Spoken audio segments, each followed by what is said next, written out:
Assalamualaikum warahmatullahi wabarakatuh. Terima kasih Pak Ibu yang terhormat yang sudah untuk melakukan sosialisasi budaya positif. Hal ini menjadi salah satu hal yang dilakukan ketika mengikuti calon guru budaya Angkatan 5 Kabupaten Banjarnegara. Baik, yang saya hormati Bapak Ibu, dalam hal ini saya akan mengangkat tema yang memang sedang dilakukan oleh pemerintah kita, yaitu terkait budaya positif. Apa itu budaya positif? Sebenarnya budaya positif adalah hal-hal atau kegiatan yang bisa kita lakukan di sekolah yang bisa menanamkan nilai-nilai kebajikan di murid kita.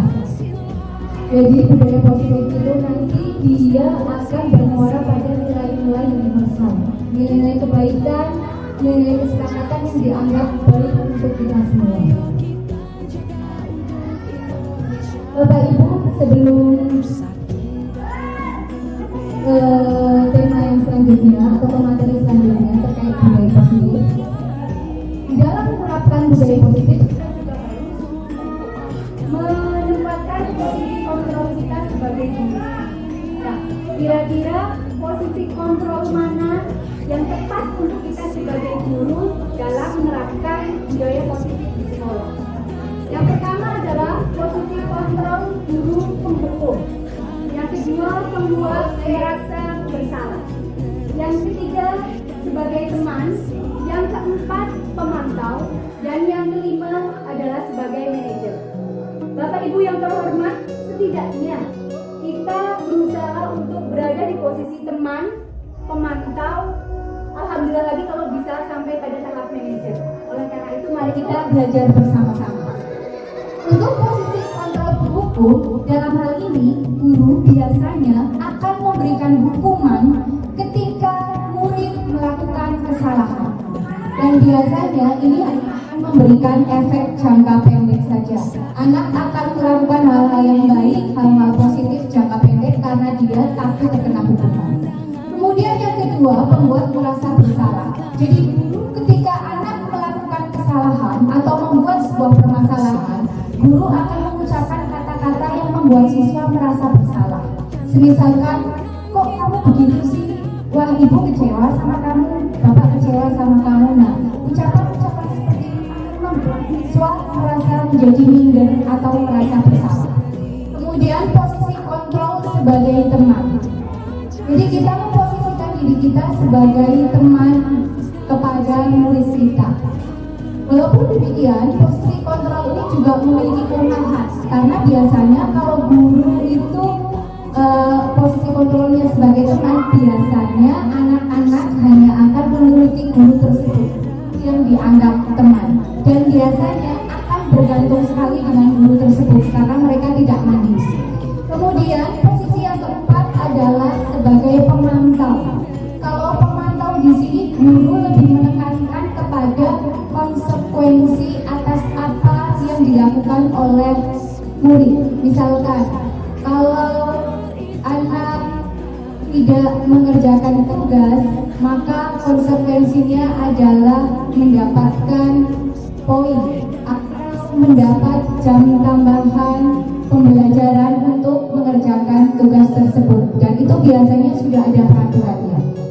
pemantau itu cenderung berdasarkan aturan-aturan yang berlaku di sekolah.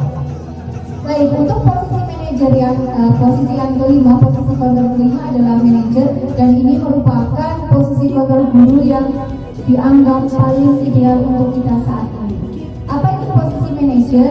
Jadi di sini kita menempatkan siswa ketika mereka mendapat permasalahan, kita membimbing mereka untuk menemukan solusi atas permasalahan mereka. Jadi tidak menghukum, tidak membuat merasa bersalah, tidak membuat mereka bergantung kepada kita, atau mereka tidak mendapat konsekuensi dari apa yang mereka lakukan, tetapi mereka dibimbing untuk memperbaiki kesalahannya dengan mencari solusi. Jadi prosesnya itu supaya siswa setelah melakukan kesalahan atau memperbaiki kesalahan, mereka kembali menjadi siswa yang memiliki karakter lebih baik lagi.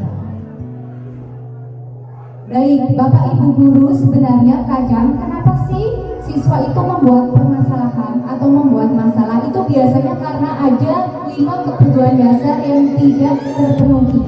1. Kebutuhan bertahan hidup. 2. Kasih sayang dan rasa diterima. 3. Penguasaan. 4. Kebebasan. Dan 5. Kesenangan. Muara dari kelima kebutuhan dasar tersebut adalah bertahan hidup. Jadi biasanya anak melakukan sesuatu hal itu untuk mempertahankan dirinya sendiri. Kemudian kadang perlu diketahui siswa melakukan sebuah masalah, melakukan sebuah kesalahan karena mereka itu kekurangan kasih sayang. Bisa di keluarga, makanya kadang anak-anak caper di sekolah, suka berbuat usil karena dia ingin diperhatikan guru atau teman lain. Itu karena kebutuhan dasarnya tidak terpenuhi. Kemudian penguasaan, kita cek kembali apakah ketika siswa itu misalkan tidak mengerjakan tugas itu karena memang tidak menguasai materi tersebut. Jadi memang kita harus proses dulu sebelum kita memberikan statement-statement yang sifatnya negatif kepada siswa. Karena dalam hal ini kebutuhan dasar manusia memang harus terpenuhi. Yang keempat adalah kebebasan. Jadi anak juga membutuhkan kebebasan sebagai kebutuhannya di dalam kehidupan atau di dalam sekolah. Yang terakhir adalah kesenangan. Mungkin guru sering menjumpai anak-anak merasa bosan, tidak termotivasi ketika belajar, ya karena itu salah satu kebutuhan dasarnya kesenangan tidak terpenuhi. Oleh karena itu memang kita sebagai guru PR besar sebenarnya bagaimana cara kita menciptakan metode atau strategi yang membuat anak merasa senang mengikuti pelajaran. Kalau misalkan mereka belum mampu menguasai pelajaran, itu bukan suatu hal yang terlalu bermasalah, tetapi buatlah mereka terlibat dulu dalam pembelajaran, senang dan aktif dalam pembelajaran. Biasanya kalau 5 ini tidak terpenuhi, maka anak-anak biasanya akan membuat suatu permasalahan atau melakukan tindakan-tindakan yang dianggap kurang tepat. Baik, selanjutnya tadi idealnya kita sebagai posisi kontrol guru adalah sebagai manajer. Oleh karena itu kita ketika memperbaiki kesalahan siswa menggunakan suatu metode yang disebut dengan segitiga restitusi. Segitiga restitusi adalah upaya untuk memperbaiki kesalahan siswa supaya ketika mereka kembali ke kelompoknya itu mereka sudah kembali dengan karakter yang bagus atau lebih kuat. Jadi ada 3 tahapan yang dilakukan ketika melakukan sebuah restitusi. Yang pertama adalah menstabilkan identitas. Menstabilkan identitas itu ibaratnya ketika anak melakukan sebuah kesalahan, kita membuat mereka tenang dulu.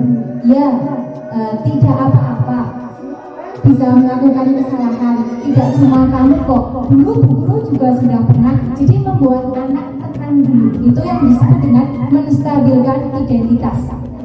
Yang kedua ada validasi tindakan yang salah. Dalam hal ini kita merujuk kepada 5 kebutuhan dasar manusia. Jadi ketika mereka melakukan tindakan yang salah, ada unsur kebutuhan dasar mereka yang tidak terpenuhi. Oleh karenanya ketika anak sudah kita stabilkan identitasnya, lebih baik kita mencari informasi kenapa siswa melakukan kesalahan atau melakukan tindakan yang salah. Karena semua orang bisa melakukan kesalahan, kemudian ada alasan.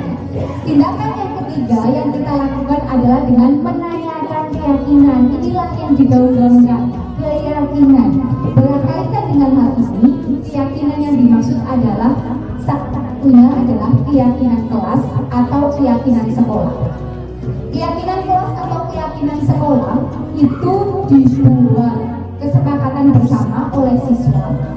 Hal-hal yang bersifat positif kemudian nanti disepakati bersama, ditandatangani dan kemudian ditempel di dinding kelas. Jadi itu adalah salah satu bentuk budaya positif yang bisa kita tanamkan ke siswa dari hal-hal yang kecil dulu, dari lingkup kelas.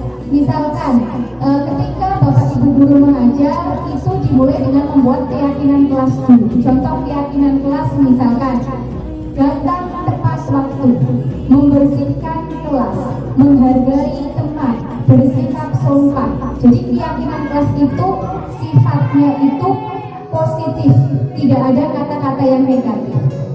Kemudian dalam membuatnya semua siswa diberi kesempatan untuk berpendapat dan menuliskannya di kertas kecil. Semua siswa sama untuk mengeluarkan pendapat tentang keyakinan kelas yang akan mereka sepakati.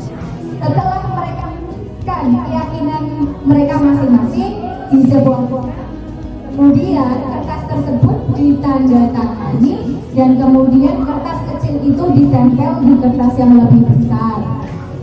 Kemudian setelah disepakati deal itu menjadi sebuah keyakinan kelas tersebut ditempel di dinding kelas. Dan bersama-sama dengan siswa kita semua akan menyepakati keyakinan tersebut sebagai keyakinan kita bersama, sebagai upaya untuk membudayakan hal-hal yang sifatnya positif. Seperti itu Bapak Ibu. Demikian dari saya. Wassalamualaikum warahmatullahi wabarakatuh.